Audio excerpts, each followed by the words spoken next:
Bonjour à tous. Donc, je suis Émile Blétry, je suis doctorant au LASTIG en 3e année. Donc, merci à tous d'être là pour ma présentation sur la structuration et la géolocalisation des fonds iconographiques patrimoniaux de la ville de Paris. Donc, l'objectif, c'est de valoriser des fonds institutionnels iconographiques qui sont dématérialisés et dont le volume continue à croître, donc avec une variété très, très grande, comme vous pouvez le voir ici. Donc l'idée, c'est d'interconnecter de manière automatique ces fonds divers qui peuvent être éparpillés entre différents fournisseurs institutionnels, différents départements, différents services au sein des départements, et chacun organisé selon son organisation propre. Donc l'idée, ça va être d'exploiter l'ensemble des données disponibles qui vont être donc plus ou moins structurées. Il peut y avoir le contenu visuel, il peut y avoir les métadonnées associées, il peut y avoir des jeux de données similaires mais plus récents. Et le tout ensuite va être d'utiliser ces interconnexions pour des applications comme la structuration des collections, la mise en cohérence des métadonnées, l'enrichissement de ces métadonnées, en allant même jusqu'à éventuellement une géolocalisation, même 6D des images. Donc les fonds sur lesquels nous avons travaillé viennent de plusieurs fournisseurs de données, mais les deux fournisseurs principaux, d'un côté, c'est donc la ville de Paris, comme le titre de ma présentation le laissait entendre. Donc c'est des cas d'études complexes avec des images sur tout le siècle dernier, donc c'est des cas complexes pour la recherche d'images automatique. L'autre jeu de données principal, c'est le jeu de données d'images Stereopolis, produit par l'IGN et issu du système de mobile mapping Stereopolis. Et ensuite, pour augmenter le côté intercollection de notre jeu de données, on est allé chercher dans d'autres collections issues de 6 autres fournisseurs institutionnels et un benchmark de recherche d'images très connu. Et on a au total donc 9834 images. Donc pour vous expliquer rapidement la recherche d'images par contenu visuel, il y a une première étape qui va calculer des descripteurs d'images de manière automatique, à la fois sur les images de la base et sur notre image requête. Et ensuite, en comparant ces descripteurs d'images, vous allez pouvoir avoir la liste des images similaires par ordre de similarité décroissant. Donc ça, c'est la première étape. Ensuite, il y a une deuxième étape qui peut s'appliquer souvent, qui va être l'étape de re-ranking. Donc, je reviendrai plus tard sur les méthodes de re-ranking, donc de réordonnancement des résultats de similarité. Donc, on a l'ordre des images qui change. Désolé pour la qualité du vidéoprojecteur, mais vous voyez l'idée. Donc, pour la première étape, celle en bleu, on a testé différents descripteurs. Donc il va y avoir des descripteurs globaux, des descripteurs locaux. Donc ça, c'est en fonction de ce sur quoi il se concentre dans l'image.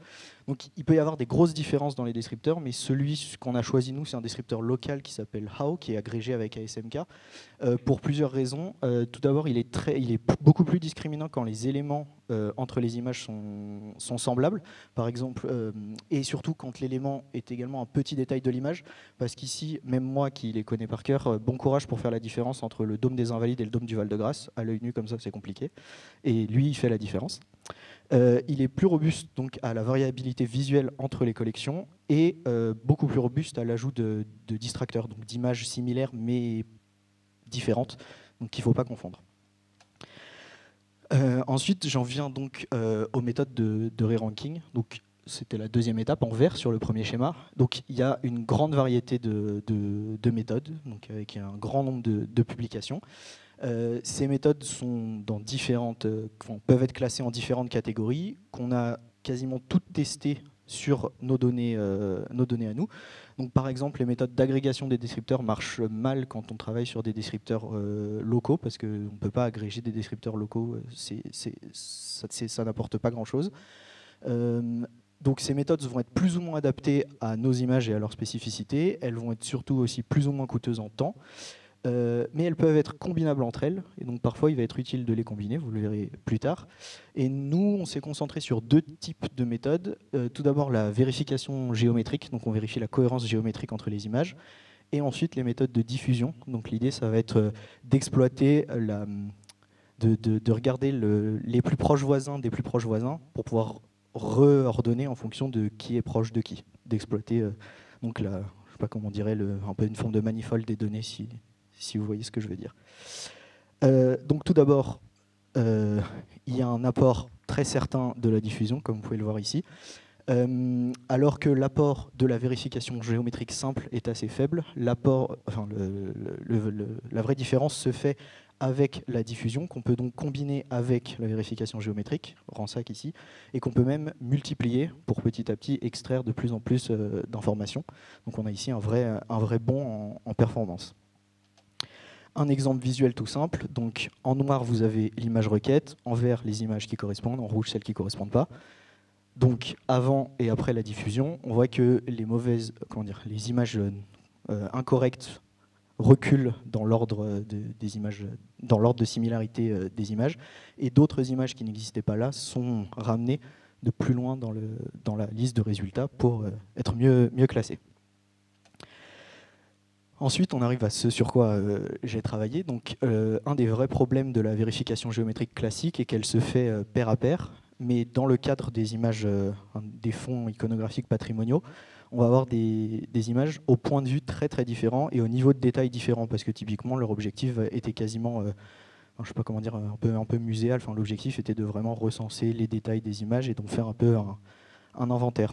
Donc, juste faire de la vérification géométrique pair à pair pour vérifier la cohérence géométrique était assez peu efficace.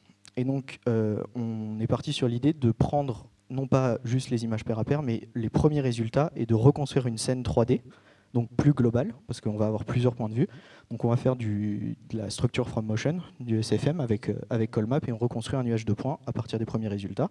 Et ensuite, les autres images similaires, on va essayer de les repositionner dans cette scène et vérifier leur cohérence géométrique avec la scène globale et les reclasser en fonction de ça. Et donc on voit que déjà le résultat est bien meilleur qu'avec une simple vérification géométrique pair à pair, mais que même ensuite avec la diffusion, on a un écart de score qui est même encore plus grand. Ici vous avez donc un exemple. Ça, c'est le résultat précédent après diffusion. Et on voit qu'avec la vérification géométrique par reconstruction 3D, les 10 premiers résultats sont tous corrects. Mais en revanche, il faut noter quelque chose, c'est que tous les premiers résultats ici correspondent tous au jeu de données Stéréopolis. Et donc, effectivement, comme ces images sont très similaires et elles ont été prises à un intervalle régulier, elles sont très propices à la reconstruction. Et donc souvent, il va y avoir une tendance à une prépondérance de ces images-là dans les résultats, ce qui n'est pas forcément quelque chose qu'on veut toujours quand nous, on essaye de faire des interconnexions intercollections. Donc, la reconstruction 3D est très fiable et elle fonctionne bien, comme vous l'avez vu, mais elle est aussi coûteuse en temps. Donc, on a eu une idée, c'est d'essayer d'exploiter l'information géométrique des images similaires pour enrichir l'information géométrique de l'image requête un peu à la manière de la scène 3D, mais de manière plus simplifiée. Donc ce qu'on a fait, c'est qu'on récupère dans les images similaires des points 2D fiables et on les reprojette, donc de manière moins fiable que la 3D, mais on les reprojette dans le plan de l'image requête. Et donc on voit qu'à la fin, on a un ensemble de points quand on va faire notre vérification géométrique qui n'est pas que limité à l'image, mais qui peut prendre des points qui sont en dehors de cette image, donc qui englobe une vision un peu plus globale de la scène. Donc on a une information géométrique qui est plus riche quand ensuite on va faire la comparaison pair à pair avec les autres images. Donc on voit qu'on n'obtient pas une performance qui est aussi bonne qu'avec la reconstruction 3D, mais on est meilleur qu'une simple vérification géométrique pair à pair, en utilisant bien la diffusion après. Une autre étape de mon travail a été d'exploiter les images qui sont fournies qui sont parfois fournies avec les collections d'images. Comme c'est souvent des collections d'images qui ont été créées avec un but précis, il y a des métadonnées associées, ou bien quand c'est dans le cadre du quasi-jumeau numérique de Paris fait par Stéréopolis, il y a des positions précises des images qui sont données, donc on a toujours des informations annexes. Et l'idée, c'est de récupérer cette structure qui existe, qui est apportée par ces données annexes, et la transférer et la diffuser via nos interconnexions visuelles pour pouvoir transférer cette structure dans notre structuration globale des collections via la similarité visuelle. Donc ici, on ne voit pas très bien, mais en orange, donc là vous avez 3 images. En orange, la similarité visuelle est très forte. Mais pourtant, quand on regarde les adresses qui correspondent à ces images, on voit que ce n'est pas du tout au même endroit dans Paris. Donc là, on nous, ce qu'on a fait, c'est de pondérer les liens de similarité visuelle par un score de cohérence géographique. Et donc, si deux images sont très lointaines, il y a très peu de chances qu'elles représentent le même objet, quoi que veuille en dire le descripteur. Par ailleurs, donc, ce qu'on peut voir, c'est que les résultats sont, quand on utilise beaucoup d'informations, on a des résultats qui s'approchent de la reconstruction 3D. Et même, par exemple, ici, on a décidé de n'exploiter que la structure fournie par les images Théropolis, qui correspondent à une petite partie de notre jeu de données. Et on a quand même un résultat qui est meilleur qu'avec, par exemple, juste la reconstruction, la vérification géométrique pair à pair. Donc, pour conclure, parce qu'il me reste 2 minutes, on a travaillé donc avec un jeu d'images qui sont très diverses et complexes pour la recherche d'images et la structuration automatique juste par le contenu visuel. On a déterminé le descripteur d'image le plus adapté pour notre problème. On a déterminé la meilleure combinaison de méthodes de re-ranking pour notre problème. On a proposé une méthode de vérification géométrique 2D étendue à la scène, qui est moins coûteuse que la reconstruction 3D et qui est meilleure qu'une simple vérification géométrique pair à pair. Et on a commencé de premières exploitations de métadonnées associées aux images en combinaison avec juste la similarité visuelle pour ajouter de la structure ajouter de la structure aux interconnexions qu'on fait au sein de nos collections d'images.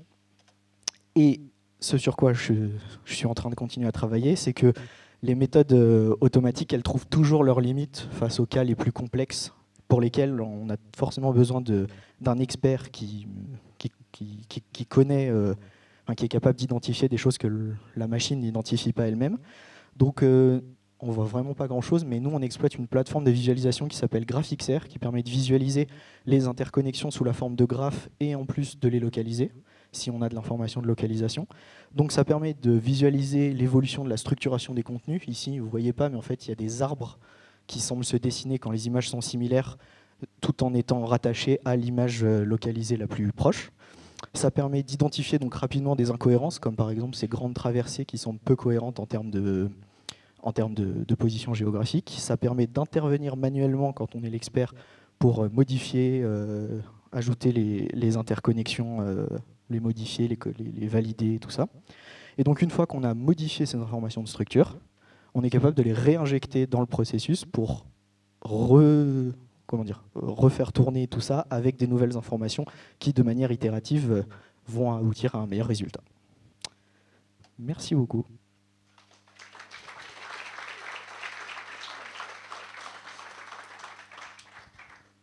Merci beaucoup pour cette présentation. Est-ce qu'il y a des réactions, des questions dans la salle?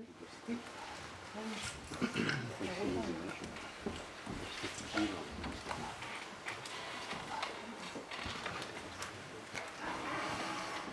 Merci beaucoup pour ta présentation. Alors c'est une question toute simple.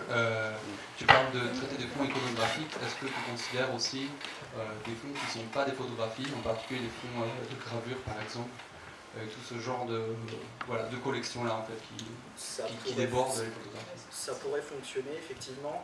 Il y aurait peut-être une étude encore à faire pour vérifier que le descripteur utilisé est le plus adapté pour ce type de données aussi, mais oui, c'est des fonds qui pourraient être utilisés. Si je pense au travail de Dimitri, qui lui ne travaille pas que sur les images à l'échelle de la rue, mais sur des images aériennes, il y avait des images qui pouvaient s'apparenter plus à des gravures et qui pourtant étaient bien reconnues par les descripteurs d'images. Donc ça pourrait tout à fait fonctionner.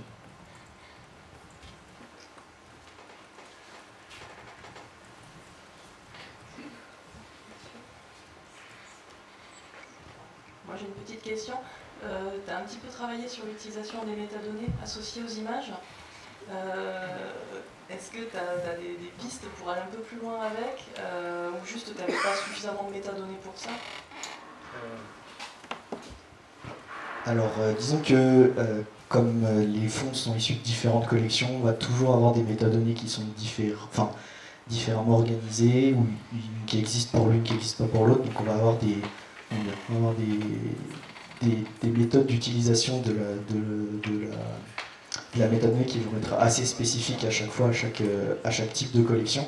Mais c'est vrai que quand je vois les autres méthodes qui sont utilisées au labo, qui permettent d'identifier, parce que par exemple des fois ils vont juste me fournir des adresses avec toutes les informations, des légendes avec toutes les informations, adresses, dates dans la même légende. C'est des informations qui sont très lourdes à extraire à la main, donc c'est vrai que ça pourrait être il faudrait peut-être collaborer avec des gens qui extraient ça de manière automatique pour ensuite pouvoir les exploiter de la manière la plus aboutie.